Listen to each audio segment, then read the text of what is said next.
The mahogany table stretched between us like a battlefield, and I could feel their eyes dissecting me from across its polished surface. 12 board members in their pristine suits, looking at me like I was something they'd scraped off their Italian leather shoes. "Excuse me," Margaret Thornfield said, her voice dripping with condescension. "I think you're lost. The children's playroom is on the 3rd floor." The others snickered, a chorus of self-satisfied chuckles that made my skin crawl. Here I was, standing in their sacred boardroom, and they genuinely believed I was some confused babysitter who'd wandered into the wrong meeting. "Actually," I said, keeping my voice steady despite the rage building in my chest, "I'm exactly where I need to be. Especially since, as of 10 minutes ago, I own this company." The silence that followed was so complete, I could hear the air conditioning humming overhead. Margaret's face went through a fascinating series of expressions: confusion, disbelief, then something that looked suspiciously like panic as reality began to sink in. Before I continue the story, please subscribe. I need to reach 1,000 subscribers so I can keep bringing you stories like this every day. It's just one click for you, but it means a lot to me. 3 months earlier, I was sitting in my home office at 2 in the morning, scrolling through acquisition targets like most people scroll through social media. I'd built my investment portfolio from nothing, starting with a $5,000 inheritance from my grandmother and turning it into something that could buy entire companies without anyone even knowing my name. That's the thing about being a silent investor. You learn to stay in the shadows, watch from the sidelines, and strike when the moment's right. But this company, Meridian Dynamics, caught my attention for all the wrong reasons. The financial reports looked clean enough on the surface, solid profit margins and steady growth, but there were whispers in the industry forums I frequented. Stories about impossible deadlines, employees burning out, a culture so toxic that their Glassdoor reviews read like horror stories. What really hooked me was an article in a small business journal about their latest product launch, a childcare management app that was supposed to revolutionize how working parents coordinated care. The irony was delicious. Here was a company claiming to support working families while systematically destroying the lives of their own working employees. I spent weeks digging deeper, reading every review, every complaint, every lawsuit that had been quietly settled out of court. The pattern was clear. This was a company run by people who saw workers as disposable, who treated anyone beneath them on the corporate ladder like they were barely human. The final straw came when I found a forum post from a former employee, a single mother who'd been fired for leaving early to pick up her sick child from daycare. The post was raw, desperate, talking about how she couldn't afford her rent now, how her daughter kept asking why mummy was sad all the time. That's when I knew I wasn't just looking at another investment opportunity. This was personal. These people needed to learn what it felt like to be powerless, to be dismissed, to be treated like they didn't matter. And I was going to be the one to teach them. I could have walked in there with my lawyers and accountants, announced my hostile takeover intentions like some corporate raider in a bad movie. But where's the justice in that? These people had spent years crushing spirits and destroying lives from their ivory tower, completely insulated from the consequences of their cruelty. A traditional acquisition would have been clean, sterile, and utterly unsatisfying. They'd get their golden parachutes, their severance packages, and probably land somewhere else to continue their reign of terror. No, I wanted them to feel what their victims felt: powerless, dismissed, invisible. I wanted to see who they really were when they thought no one important was watching. The Nanny cover story came to me during one of my late-night research sessions when I stumbled across their internal job postings. They were desperately seeking someone to test their new childcare coordination app, someone who actually worked in the field to provide authentic user feedback. Perfect. I created an entire identity. Sarah Chen, 28 years old, early childhood education degree from a state school. 5 years of nanny experience with glowing references from families I'd carefully constructed. The beautiful thing about being wealthy is that you can make any story believable with enough attention to detail. I rented a modest apartment across town, bought a used Honda Civic, and practiced speaking in the slightly deferential tone that people like the Meridian board expected from service workers. I studied childcare certification requirements, memorized developmental milestones, even took an online course in infant CPR. If I was going to infiltrate their world, I was going to be bulletproof. The plan was simple: get inside, observe their toxic culture firsthand, gather evidence of their practices, and then reveal myself at the moment that would cause maximum psychological impact. I wanted to see the exact moment when their arrogance transformed into horror, when they realized that the person they'd been dismissing and degrading held their entire future in her hands. Some people might call it elaborate revenge. I called it poetic justice with a business plan. Walking into Meridian Dynamics that first morning felt like stepping into enemy territory, and honestly, that's exactly what it was. I dressed the part perfectly: khaki pants, sensible flats, a cardigan that screamed, "I'm responsible but not threatening," and carried a worn leather bag that looked like it had seen a few too many diaper changes. The receptionist, a young woman who looked like she'd rather be anywhere else, barely glanced up when I approached her desk. "I'm here for the user testing position," I said, keeping my voice pleasant and unassuming. Sarah Chen. She frowned at her computer screen, clicking through what seemed like dozens of tabs before finally looking up. "Oh, you're the nanny they hired for the app testing, right? They said someone would be coming in to help with the kids during the development meetings." That wasn't exactly what I'd applied for, but the universe had just handed me an even better cover story. "Yes, that's me," I said, watching as she printed out a visitor badge that literally said childcare support in bold letters. Perfect. She led me to a conference room where a group of developers were setting up tablets and testing equipment, and when the project manager, a harried-looking man named Dave, saw me, relief washed over his face. "Thank God you're here," he said, gesturing toward a corner where two toddlers were systematically destroying a pile of toys while their mothers tried to focus on the presentation. "We thought we could handle having the kids here for authentic testing, but it's been chaos. Can you just keep them occupied while we run through the app features with the parents?" I could have corrected him, explained that I was there as a user experience consultant, not a babysitter. Instead, I smiled and said, "Of course, that's what I'm here for." Because in that moment I realized something beautiful: they'd given me the perfect invisibility cloak. As the help, as the childcare, I'd be background noise to them. Someone they'd talk around rather than to. And background noise hears everything. The best intelligence comes from people who forget you're even in the room. Being invisible was like having a superpower, and these people gave me a masterclass in corporate toxicity every single day. Within my first week, I watched Margaret Thornfield berate a pregnant employee for requesting a chair with better back support, telling her that pregnancy isn't a disability, it's a choice. When the woman started crying, Margaret rolled her eyes and muttered to her assistant about hormonal millennials who can't handle real work. I was sitting 3 feet away, supposedly focused on helping a toddler with alphabet blocks, but my phone was recording every venomous word. The discrimination was so casual it was almost artistic in its cruelty. I witnessed them pass over qualified women for promotions because they might get pregnant and leave, saw them systematically exclude older employees from important meetings, and watched them pay lip service to diversity while their leadership remained uniformly white and male. The beautiful irony was that they were developing an app meant to help working parents, while actively making life hell for the working parents in their own building. During lunch breaks, I'd sit in the corner of the break room, pretending to meal prep for my imaginary charges, while listening to employees whisper about impossible deadlines, mandatory unpaid overtime, and retaliation against anyone who dared to complain. One developer told his friend about being forced to work through his father's funeral because the project couldn't spare him for even one day.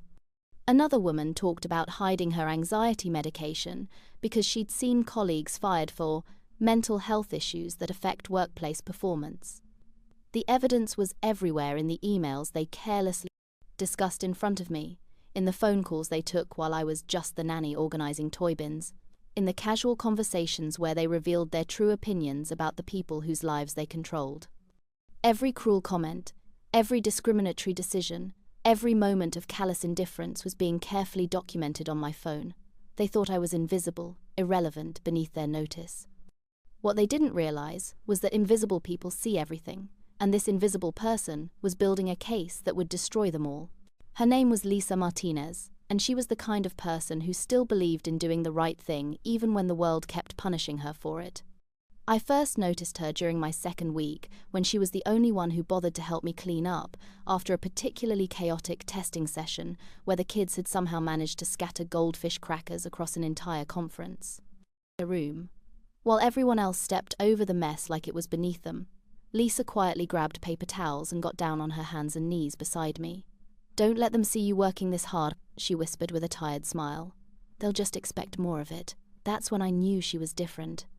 Lisa worked in accounts payable, which meant she saw every expense report, every executive lunch that cost more than most employees made in a week, every corporate retreat disguised as a business expense. She'd been there for 7 years, and I could see the hope slowly bleeding out of her with each passing day. During our lunch breaks, she'd sit with me while I pretended to prepare snacks for my fictional charges, and gradually, the stories started pouring out. How she'd been passed over for promotion 6 times despite consistently exceeding her performance metrics. How they'd rejected her request for flexible hours when her elderly mother needed care, telling her that family obligations shouldn't interfere with professional commitments. How she'd watched 3 male colleagues with less experience get promoted above her in the past year alone. "The worst part," she told me one afternoon, her voice barely above a whisper, "is that I used to love this job. I thought I was building something meaningful here." She pulled out her phone and showed me pictures of her daughter's art projects, her mother's garden, her small apartment that she was struggling to afford even with her salary. "Sometimes I feel like I'm disappearing," she said, and I felt something crack inside my chest. Here was someone who deserved so much better, someone who'd been ground down by the exact system I was planning to dismantle. And in that moment, I knew that when the time came to rebuild this company, Lisa would be the first person I'd promote. By my 4th week, I'd uncovered a corruption network so elaborate it was almost impressive in its audacity. Margaret Thornfield wasn't just a garden-variety terrible boss. She was running a sophisticated embezzlement scheme that would have made Bernie Madoff proud. The discovery came accidentally when I was in her office, supposedly there to discuss app testing feedback while she took a call she thought was private. I watched her casually approve invoices for consulting services from companies that didn't exist, funnel money through shell corporations, and redirect funds meant for employee benefits into executive bonuses. The woman was literally stealing from her own workers while lecturing them about fiscal responsibility and belt tightening. Lisa had unknowingly provided me with the missing pieces, mentioning how the company's health insurance had mysteriously gotten worse every year while Margaret bragged about her new summer home in the Hamptons. "It's funny," Lisa had said during one of our lunch conversations. "We keep getting told there's no money for raises or better benefits, but somehow there's always budget for Margaret's team-building retreats at 5-star resorts." The financial records I'd been quietly photographing told a different story, entirely millions of dollars diverted from employee programs into personal accounts. Fraudulent vendor payments that somehow always ended up enriching Margaret's circle of cronies, and tax evasion schemes that would make the IRS foam at the mouth. But the real smoking gun came when I overheard Margaret on a conference call discussing their upcoming IPO, casually instructing her accountant to massage the numbers and hide their massive employee turnover rates from potential investors. She was planning to take this corrupt empire public, selling shares to unsuspecting investors while knowing the whole thing was built on fraud and worker exploitation. Every conversation was another nail in her coffin. Every document another piece of evidence that would bring down not just her, but the entire toxic culture she'd created. I wasn't just gathering ammunition for a hostile takeover anymore. I was building a federal case that would put these people behind bars where they belonged. The breaking point came on a Thursday afternoon, when I witnessed Margaret verbally destroy a young intern named Jessica in front of half the office. Jessica had made a minor formatting error on a presentation, wrong font size on a single slide, and Margaret unleashed the kind of public humiliation that would have been considered workplace harassment in any decent company. "This is exactly the kind of sloppy, unprofessional work I've come to expect from your generation," Margaret snarled, her voice carrying across the open office space. "Do you think this is acceptable? Do you think our clients want to see this kindergarten-level garbage?" Jessica was maybe 22, probably making minimum wage, and I watched her face crumble as Margaret continued her tirade. "Maybe you should go back to school and learn basic attention to detail before you waste any more of our time." That's when something inside me snapped. I'd been invisible for weeks, watching these people destroy spirits and crush dreams, but seeing this kid get annihilated over a font size was the last straw. "Excuse me," I said, standing up from where I'd been organizing craft supplies. "But don't you think that's a bit harsh for a formatting issue?" The entire office went silent, Margaret turned to stare at me like I'd just sprouted a second head. "I'm sorry, what did you just say?" Her voice was ice cold, disbelief dripping from every syllable. "I said maybe we could be a little kinder about honest mistakes," I replied, keeping my voice steady even though my heart was hammering. "She's learning, and public humiliation isn't exactly great for morale."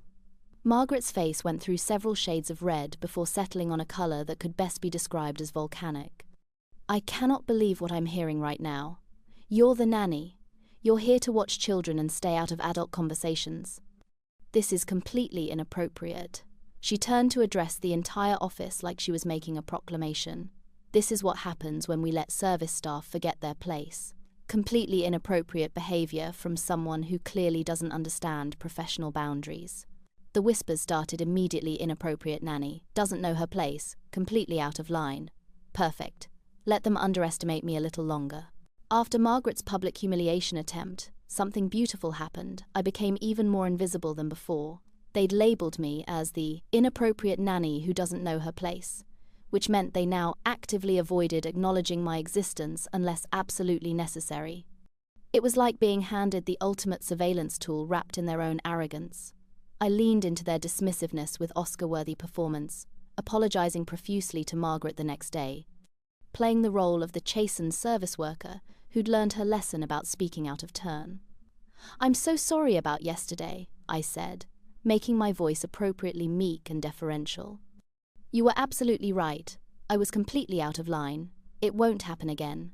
Margaret barely looked up from her computer, waving me away like I was an annoying fly. "Just stick to watching children and leave the business decisions to the adults," she said with obvious satisfaction. Perfect. Now I was not just invisible, I was dismissed, written off, completely beneath their radar. They started having the most sensitive conversations right in front of me, treating me like a piece of furniture that occasionally wiped noses.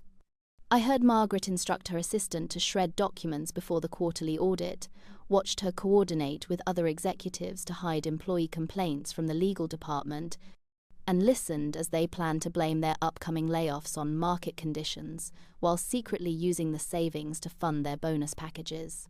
The other employees, emboldened by seeing someone stand up to Margaret even if I'd been put in my place, started treating me like a confidant. They'd whisper their grievances while I pretended to focus on toy organization, sharing stories of discrimination, harassment, and financial irregularities that I carefully catalogued in my mental files.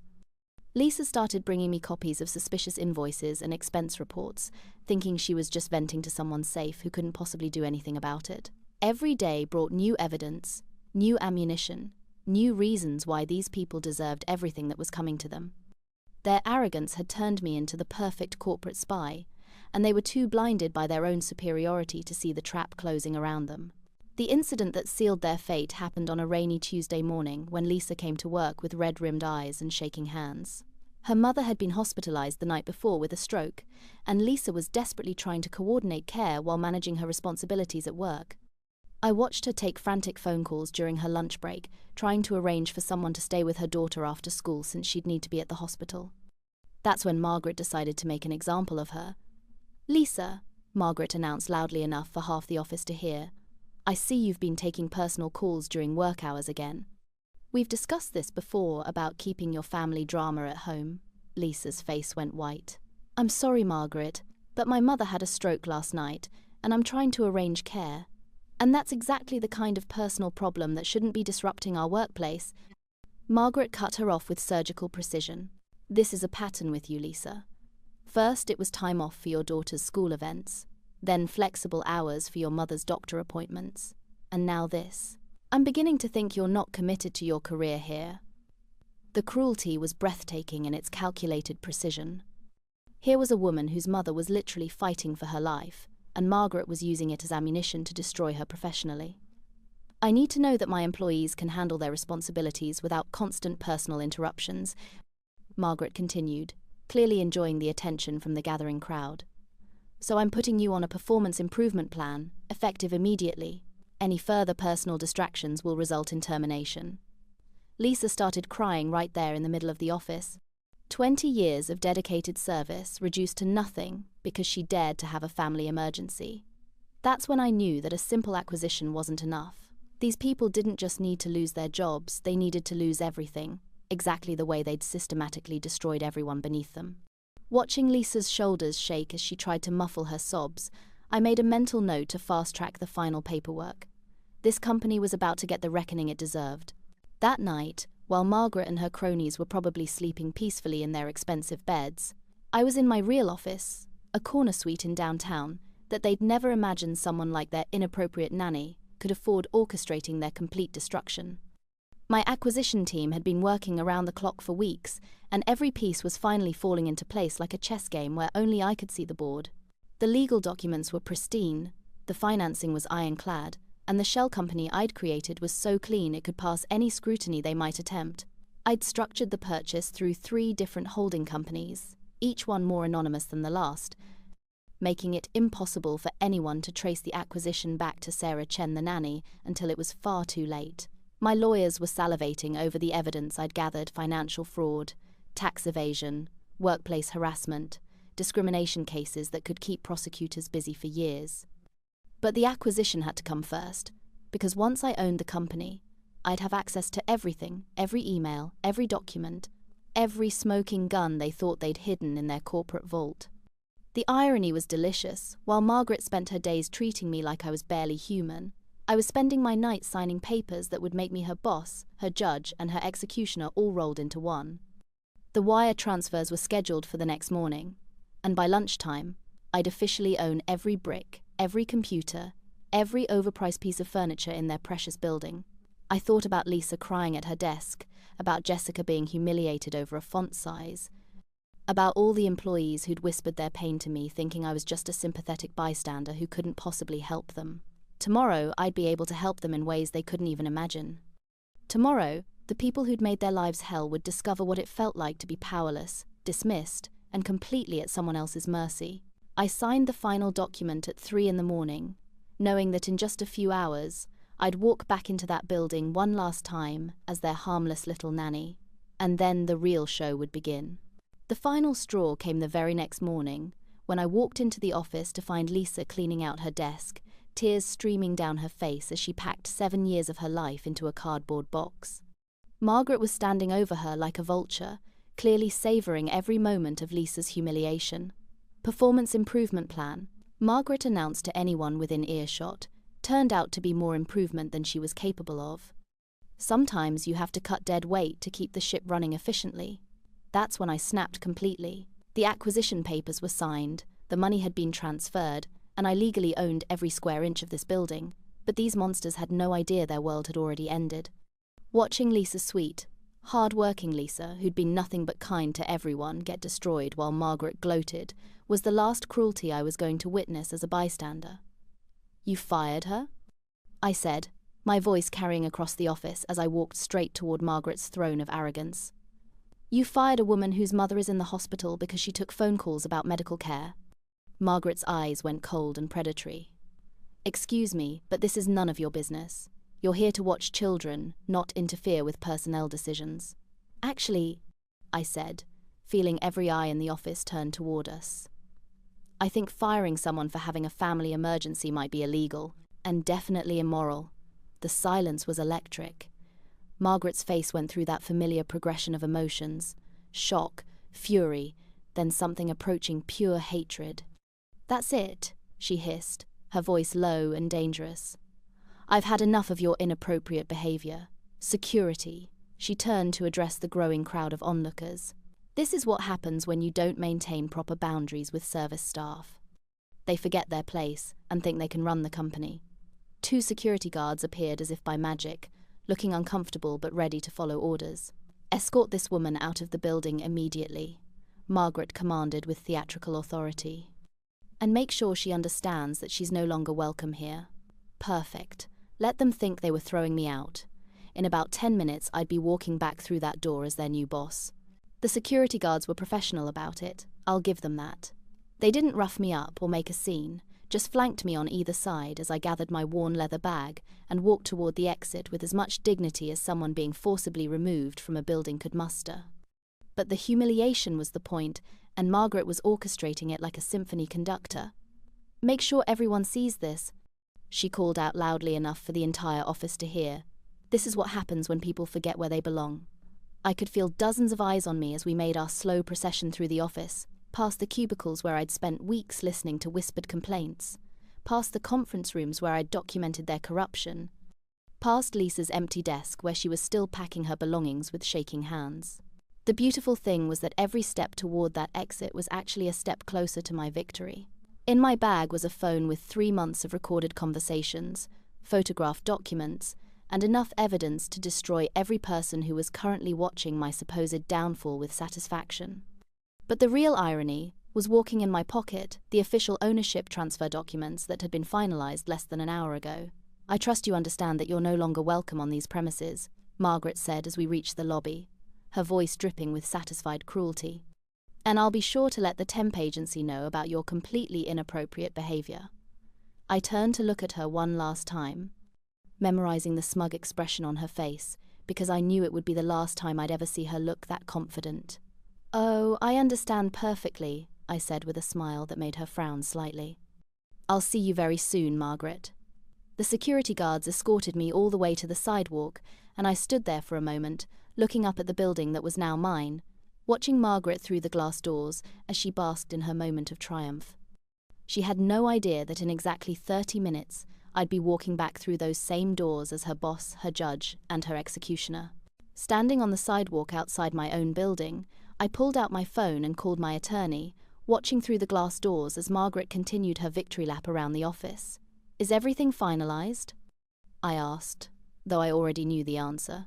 "Congratulations," came the response. "You are now the sole owner of Meridian Dynamics, effective immediately. All board positions are now vacant pending your appointments, and you have complete authority over all personnel decisions."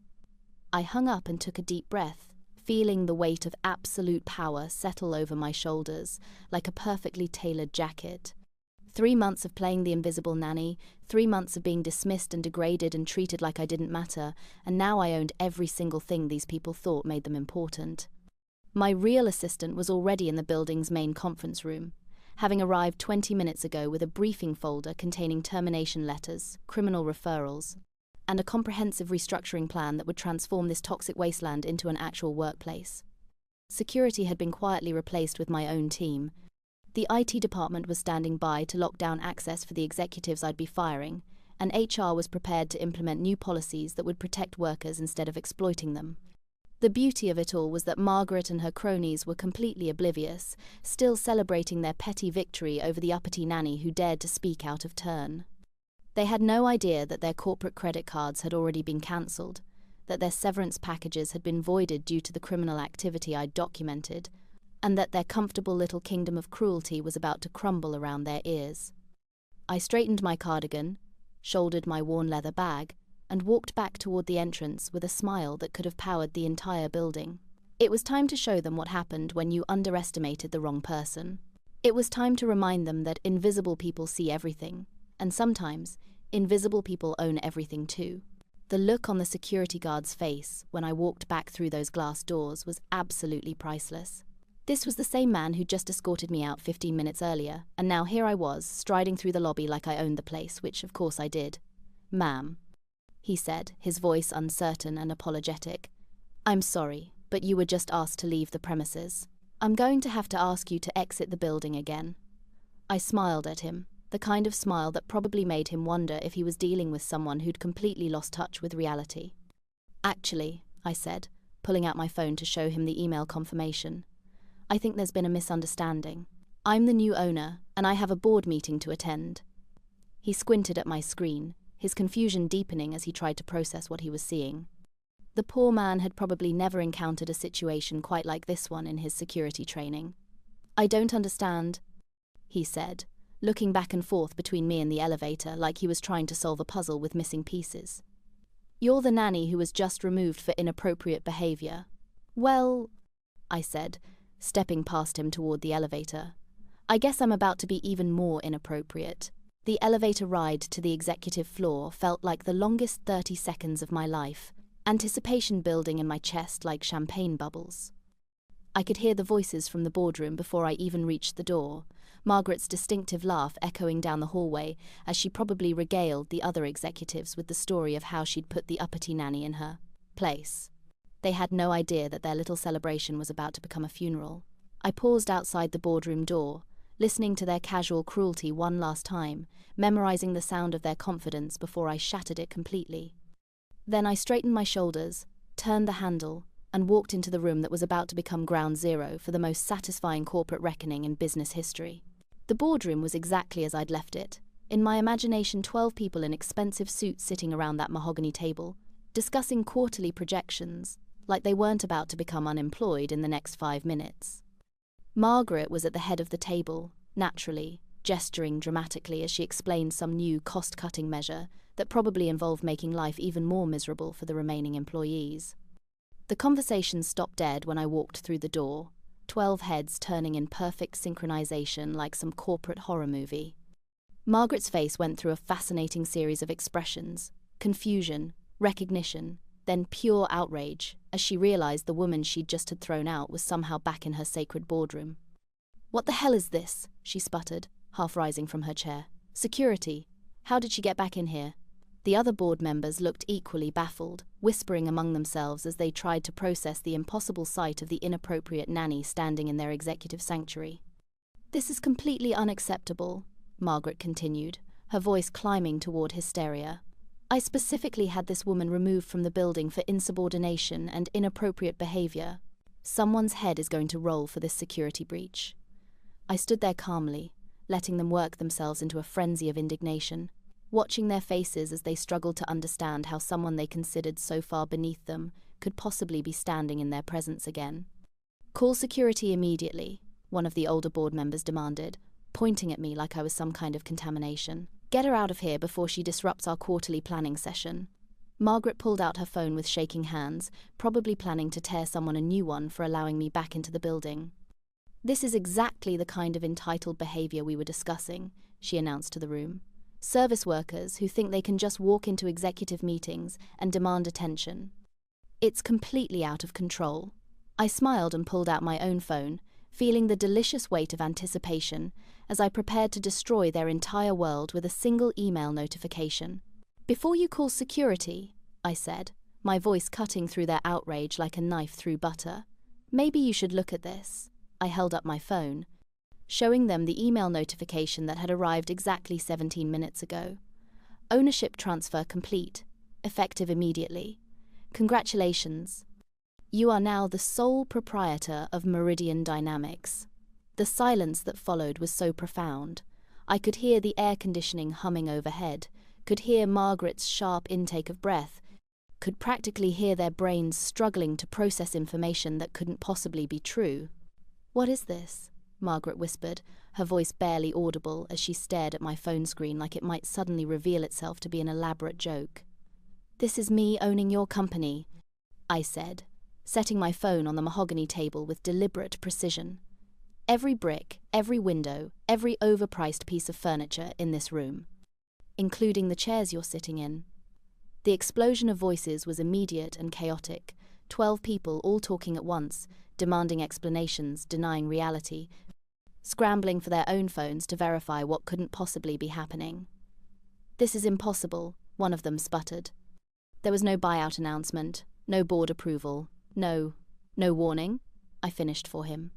"Kind of like when you fire people without notice, or humiliate employees in public, or destroy someone's career because they have a family emergency." Margaret's face had gone completely white, her hands trembling as she scrolled through her phone, probably looking for some kind of official notification that would make sense of this nightmare. "You're the nanny," she said, her voice hollow and disbelieving. "You watch children. You don't own companies." "Actually," I said, enjoying every syllable, "I'm Sarah Mitchell, and I've been watching all of you destroy people's lives for 3 months while you thought I was invisible. Turns out invisible people see everything, and sometimes we buy everything too."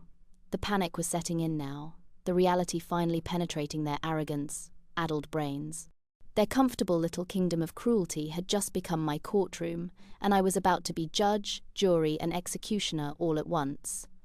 The beautiful thing about owning a company is that you can fire people immediately, and I'd been planning this moment for weeks. Margaret Thornfield, I said, my voice carrying the weight of absolute authority. You're terminated, effective immediately. Security will escort you out, and you can expect criminal charges for embezzlement, tax fraud, and about a dozen other felonies I've documented over the past 3 months. Her mouth opened and closed like a fish gasping for air. No words coming out as the reality of her situation finally sank in. And, just so we're clear, I continued, your severance package has been voided due to criminal activity. Your corporate credit cards have been cancelled, and your company car needs to be returned today. I turned to address the rest of the board, watching their faces crumble as they realized they were next. Anyone who enabled, participated in, or turned a blind eye to the systematic abuse of employees in this company is also terminated. That includes most of you. One by one, I went around the table, delivering termination notices like party favors, each dismissal more satisfying than the last. The cowards who'd watched Margaret destroy lives without saying a word, the yes-men who'd laughed at her cruelty, the executives who'd profited from employee misery, all of them gone in the span of 5 minutes. Then I picked up the phone and called Lisa. Could you please come to the boardroom? I asked, watching Margaret's horrified expression as she realized who I was calling. I have some news for you. When Lisa walked through that door, still red-eyed from crying over her termination, and saw Margaret being escorted out by security, the look of pure bewilderment on her face was worth every moment of this elaborate charade. Lisa, I said, standing up from the head of the table that was now mine. You're promoted to Chief Operating Officer, effective immediately. Your first job is helping me implement policies that actually protect workers instead of exploiting them. The justice was swift, surgical, and absolutely devastating. Within an hour, the entire toxic leadership structure had been dismantled, and the people who'd suffered under their reign of terror were finally free. 6 months later, Meridian Dynamics was unrecognizable, and I mean that in the best possible way. The toxic culture that had festered under Margaret's leadership was replaced with something revolutionary: basic human decency. Lisa thrived in her new role as COO, implementing flexible work policies, mental health support, and fair promotion practices that actually rewarded merit instead of favoritism. The employee turnover rate dropped from 60% to virtually zero, productivity soared, and for the first time in the company's history, we had a waiting list of people who wanted to work here. Margaret's downfall was spectacular and very public, exactly the kind of humiliation she'd inflicted on countless employees over the years. The embezzlement charges stuck, the tax evasion case was airtight, and her attempts to claim ignorance fell apart when prosecutors played the recordings I'd made of her explicitly discussing financial fraud. She went from corner office to federal prison in less than 8 months, and watching her mugshot on the evening news was better than any revenge fantasy I could have imagined. The other fired executives scattered like cockroaches when the lights came on, most of them facing their own legal troubles as the investigation expanded. A few tried to spin their terminations as wrongful dismissal, but it's hard to claim unfair treatment when there's recorded evidence of you discriminating against pregnant employees and stealing from worker benefit funds. The company's transformation became a business school case study, proof that treating employees like human beings wasn't just morally right but financially smart. Our stock price tripled, our customer satisfaction ratings went through the roof, and we became the gold standard for ethical business practices in our industry. But the best part was watching the people who'd been beaten down and dismissed under the old regime finally shine. Jessica, the intern who'd been humiliated over a font size, became our youngest team leader ever. The developers who'd been forced to work through family emergencies got the work-life balance they deserved. And every day, I got to walk through an office where people smiled genuinely instead of faking it out of fear. Sometimes the best revenge really is living well, especially when you can drag your enemies down while lifting everyone else up. Looking back on those 3 months as an undercover nanny, I realize I learned something profound about power, justice, and the responsibility that comes with both. It would have been easy to stay anonymous, to acquire the company through traditional channels, and fire people from a distance without ever understanding the human cost of their cruelty. But there's something transformative about witnessing injustice firsthand, about feeling the sting of dismissal and discrimination even when you know it's temporary. Those weeks of being invisible taught me that the most dangerous people in any organization aren't the ones at the top making big decisions. They're the ones in the middle who enable cruelty through their silence, who watch good people get destroyed and do nothing because it's easier than standing up. Margaret was a monster, but she was surrounded by cowards, and cowards can be educated in ways that monsters cannot. Today, when I walk through the office that was once a battlefield, I see something beautiful: people who aren't afraid to speak up, managers who lead with empathy instead of fear, and a culture where family emergencies are met with support instead of punishment. Lisa runs board meetings now with the same kindness she showed when she helped me clean up goldfish crackers, and Jessica designs presentations, without worrying that a font choice might destroy her career. The company's success isn't measured just in profit margins anymore, though those have improved dramatically since we started treating employees like human beings instead of disposable resources. We measure success in retention rates, in the number of people who recommend us as an employer, in the stories of workers who finally feel valued and respected. Sometimes I think about Margaret in her federal prison cell, probably still convinced that she was wronged, still unable to understand that actions have consequences and cruelty eventually comes home to roost. But mostly, I don't think about her at all. Justice was served, the innocent were protected, and the company became something worth building instead of something worth destroying. In the end, that's the only revenge that really matters: turning poison into medicine, and making sure the cycle of cruelty ends with you.